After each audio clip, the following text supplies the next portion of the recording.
good? Good. Chad? Yeah, Chad. Hey, nice to meet you. Thanks. You are undercover with KARE 11's hidden cameras. We won Best in Minneapolis 8 years in a row, now 9. This contractor claims he's won awards as the very best in the business. And now we've won the Minneapolis Hall of Fame 2 years in a row. Just for businesses that have won the best of more times than anyone else, and now we've done it.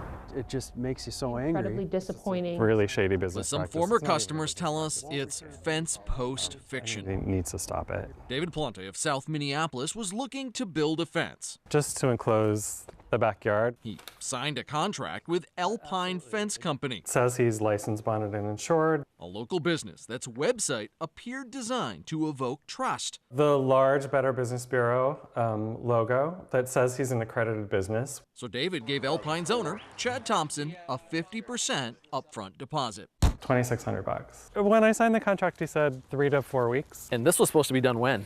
July Of last year. of last year. David claims he's gotten a lot of excuses, It was just one thing after another. but there are 2 things he has not received. No fence, no refund. David asked KARE 11 to investigate, and a pattern of concerning discrepancies quickly emerged. Remember, Alpine's website claimed they're BBB accredited. Their contract makes the same claim in 2 places, and we found it's part of their sales pitch. BBB certified? Okay.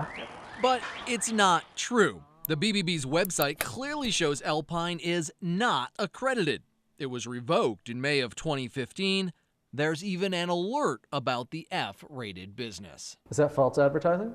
We feel it is. BBB spokesman Dan Hendrickson says Alpine's use of their logo is not authorized. It's just amazing. Consumers like Joe Pavelko of Chanhassen say it tricked them into a false sense of security. And obviously, if we would have known that he wasn't part of the Better Business Bureau, we wouldn't have hired him. Wanting to keep his kids safe from falls, You'll see it gets pretty steep. Joe hired Alpine last August, but to date No, nothing. has received Nothing but a pain in the butt. it's a pain Sarah Scotland also feels. Was told, return the signed contract with the 50% deposit, and we'll build the fence with it, 3-week time period. Sarah gave Alpine Fence money back in 2014. Sarah, David, and Joe. They may be strangers, but they've got several things in common. No fence. No fence. To this day, I still have no fence. But not just no fence. $750 about. Out about $2,600. $5,900, $6,000 or so. The customers all say after numerous delays and little to no communication from Alpine, It was past the line of unforeseeable and delays. they decided to cancel their contracts and ask for their deposits back. At which point he was very quick to get back to me and let me know that if I canceled the contract, it would be subject to a 50% restocking fee. Their contracts have fine print saying if the customer cancels, Alpine gets to keep half the deposit. Cancel the contract. Sarah complained, and Alpine's owner Chad Thompson agreed to go to binding arbitration. The arbitrator found Alpine Fence to be unreasonable, trying to gain a payout for doing little to nothing. I'll let Sarah read the arbitrator's final finding. It appears that the only effort made by Alpine was to sign a contract and avoid contact with the customer. But Chad Thompson ignored the binding arbitration and still only gave Sarah back this check for half her deposit. It's infuriating, to be frank. Joe took Thompson to court over his deposit and won, but so far hasn't been able to collect a penny. We want our money back, and we want somebody to look into this. I have some subcontract crews. Which is why KARE 11 is undercover, Just tell me a little bit about your company. to see if Alpine gives us an honest sales pitch. Wanted to make sure I was just dealing with licensed and insured. Yep. Licensed, So you're good to go for here in the. bonded, licensed, insured. But the yard we're asking to have fenced is in St. Paul. Records show the city suspended Alpine's license way back in 2008 for lack of proof of insurance. You do a lot here in St. Paul? I've done a lot of projects here. The Minnesota Secretary of State website shows Alpine's business registration is inactive, meaning they're not legally doing business anywhere in Minnesota. And all those awards he was bragging about, Is that like Twin Cities Magazine or what is it? The best of Minneapolis.com. he says they're from a website we can find no record of. It actually makes me want to go buy an award for myself but makes me the best of Minneapolis. It was time to tell Chad Thompson just who he was talking to. But you gotta tell you, I am a reporter with KARE 11, and we got some questions for you. Because we have heard from a number of customers that you're taking their money and not building a fence. It's not true. But whatever Thompson's version of the truth is, You don't want to stop and talk with us at all here. he wouldn't stop and tell us, How come you told me you're BBB certified when you're not? leaving not just our cameras, but customers on the fence about whether they'll ever see their money. So here I am waiting. AJ repeatedly offered Alpine owner Chad Thompson a chance to sit down for an interview. He declined. Since we began investigating, Alpine has removed the BBB logo from its website. Like I say, there's 50 different suites in here. I purchased it 2 years ago. Jeff Peters will tell you, his customers think he's number one. Absolutely. I mean, we get a lot of repeat clients. There's no number two here. We keep the place impeccably clean. No small feat, given his line of business. And when it comes to this business, good boy, people are very, very picky about where they bring their pets from. So imagine his pleasure at finding this in his inbox. Telling us that we'd been selected for the 2016 Best of Hastings Award. Oh yeah, we were really excited. We Who thought, wouldn't be? Hey, you know, look what we can display on our website, look what we can put up on our counter when people come in, et cetera, et cetera. But excitement soon gave way. And then the letdown. To claim his award, all he needed was to pay $150. We pretty quickly determined that it was a scam. The Better Business Bureau even has a name for it. They call it the Vanity Awards Scheme. Just an attempt to get money out of business owners. BBB spokesman Dan Hendrickson says all across the country, small businesses are targeted with unsolicited emails notifying them they've been named the best of their community. All they have to do is pay up. And never buy your own award. It's just, again, you're paying for a trophy with your name on it. An award with no judging criteria, for which no customers voted, and the websites usually disappear quickly. Case in point, the Best of Hastings website sent to Jeff at Rio Grande Boarding. Watch what happens when Dan tries to pull it up. Website's gone, says the resource cannot be found. These awards, especially in a case like this, are nebulous and likely worthless. Worthless awards that, when advertised by a business, can trick customers like David Palante into a false sense of security. He was voted Best of Minneapolis. His tip about a Best of Minneapolis award earlier this year led to a KARE 11 hidden camera investigation into a fence contractor making a number of highly questionable claims. We won Best of Minneapolis 8 years in a row, now 9, because we just won. Including that he'd won awards as the very best in the business. And now we've won the Minneapolis Hall of Fame 2 years in a row. Just for businesses that have won the best of more times than anyone else, and we've done it. Is that like Twin Cities Magazine, or what is it? It's the best of Minneapolis.com. But that's a website we can find no record of. What we found is a contractor who lost his license in St. Paul years ago for lack of proof of insurance, an inactive business registration with the state, and despite claiming to be BBB accredited, BBB certified? Okay. is in fact F-rated with no accreditation. Not exactly credentials you'd expect from a company billing itself as the best. It actually makes me want to go buy an award for myself, but makes me the best of Minneapolis. Now, there's an idea. Let's try it using the award program that contacted Rio Grande Boarding. And order a plaque for $150, a crystal award for $200. We just need a business name, something with a ring. How about AJ's Watchdog Services? Give them my credit card info and wait to find out if I too have what it takes to be the best. A week later, look what came in the mail at KARE 11.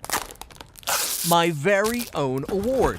AJ's Watchdog Services is the best of Hastings for 2016. Clearly deserving. There's even a press release I can put on my website honoring the achievement. I think these guys are making out like bandits selling plaques. Don't mind Jeff. Maybe he's just jealous that his business now has competition as the best of Hastings. He thinks I could have simply bought my very prestigious award a lot cheaper at a local trophy shop. I know one over in St. Paul would probably do the plaque for $50. So clearly we had a little bit of fun with this. We did repeatedly try contacting the group offering the awards with questions. All of our emails went unreturned. Now the BBB warns strong ethical businesses should refrain from advertising these so-called vanity awards, and for consumers, take that claim of best of with a big grain of salt. And Julie, I know you're really jealous about my very prestigious go award buy my here. own as soon as this show's over. There you go. And maybe you could make room for that next to your big investigative reporting awards that you I think we won. should put this right in the trophy case here at KARE 11. Next to all the Murrows. Exactly. Thank you, AJ. This 19-page complaint was just filed. It accuses Alpine Fence and its owner, Chad Thompson, of fraud and violating Minnesota's consumer protection laws. How you doing? Good. Chad? Yeah, Chad. Hey, nice to meet you. KARE 11 took you undercover back in May for a meeting with Alpine Fence Company's owner, Chad Thompson. Just tell me a little bit about your company. Okay, Alpine Fence, I started it myself in '97. I'm the only owner, and our work is guaranteed for life. That would be great, but a number of customers told us despite giving Chad Thompson a lot of money, $750 about. Out about $2,600. $5,900, $6,000 or so. he never did any work No fence. No offense. To this day, I still have no fence. and never repaid all the money. We'd like to see people paid back. We'd like to see him fined. We would like to see him enjoined from being able to do this to other people. Minnesota Attorney General Lori Swanson took notice and now is taking action. According to the complaint that you filed, you believe there were actual illegalities in this case? We do. We believe he's violated the consumer fraud laws, the deceptive trade practices laws. We have laws on the books that basically say, you know, don't lie to consumers when you're doing business with them. The Attorney General claims Thompson tricked people by claiming to be part of the Better Business Bureau. It was on his website. The large Better Business Bureau logo that says he's an accredited business. On his contracts and part of his sales pitch. BBB certified? Yeah. Okay. But as we exposed at the time, it's not true. The BBB's website clearly shows Alpine is not accredited. There's even an alert about the F-rated business. Your complaint uses some pretty strong language: deceptive, fraudulent, unlawful. That's what you found? Absolutely. And so it's consumer fraud that he and the company are engaged in. We want to stop them from doing it to other people. But you got to tell you, I am a reporter with KARE 11, and we got some questions for you because we have heard from a number of customers that you're taking their money and not building a fence. That's true. Back in May, You don't want to stop and talk with us at all here. Thompson wouldn't talk with KARE 11. How come you told me you're BBB certified when you're not? He'll now have to talk in front of a judge. Thompson has 20 days to respond to the lawsuit filed by the Attorney General. Swanson says any additional victims out there should contact her office. A local nonprofit is happy today that the Minnesota Attorney General is taking action. It comes in the wake of a KARE 11 investigation that exposed a fence contractor taking people's money and never showing up to do the job. AJ Legault looks at their story, one that's familiar to other people who did business with the same contractor. I don't know how you sleep at night. That's the question Tabitha Leeds has for Alpine Fence owner Chad Thompson. Okay, Alpine Fence, I started it myself in '97. I'm the only owner. KARE 11 featured Thompson in a hidden camera investigation earlier this year after customers like Joe Pavelko claimed he took their money and in return gave them nothing. Nothing but a pain in the butt. Leeds is the business manager for the nonprofit Women of Nations. We're a 44-bed domestic violence sexual assault shelter. Because of their sensitive work, we're not disclosing their location. Having a privacy fence is really important. Leeds tells us they too had Chad Thompson of Alpine Fence take their money, never to be seen again. $5,387. Yeah, we filed a lawsuit against the company. Minnesota Attorney General Lori Swanson just filed a lawsuit on December 7th against Alpine Fence and Chad Thompson, accusing him of deceptive, fraudulent, and unlawful behavior. The shelter is listed as one of the victims. We've sued him, and we want to get a judgment against him. He was, you know, the perpetrator of this ruse. But you got to tell you, I am a reporter with KARE 11, and we got some questions for you because we have heard from a number of customers that you're taking their money and not building a fence. That's true. That's all Thompson has ever been willing to say. But his alleged victims, including a shelter for women and children, will give you an earful. When I kind of do the things that I do in my life, I always think about if I had to explain it to my grandma. And I'm like, how do you explain that to your grandma, right? Like, yeah. Chad Thompson asking him to respond for this story. So far, he has not gotten back to us. Randy?